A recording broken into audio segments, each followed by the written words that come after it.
36 വർഷമായിടാ മനസ്സേ ഞാൻ പോലീസില്. ഇതിനിടയിൽ പുറത്ത് അറിയുന്നതും അറിയാത്തതുമായ പല ചെറ്റത്തരങ്ങളും ഞാൻ ചെയ്തിട്ടുണ്ട്.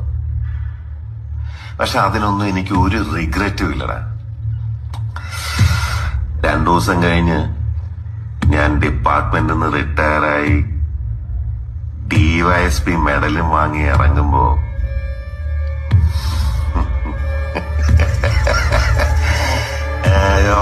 പഴയ ജോർ സാറ് തന്നെയാണ്. നീ ആരെയാണ് ഈ പേടിപ്പിക്കുന്നേ എന്നെ?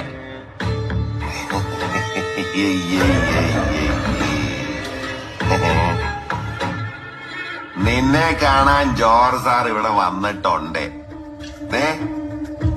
നിന്റെ മുമ്പില് ജോർജ് സാർ ഇങ്ങനെ നിക്കുന്നുണ്ടേലേ, നീ ജോർജ് സാറിനെ ഇനിയും കുറെ അറിയാനുണ്ടറിയാ.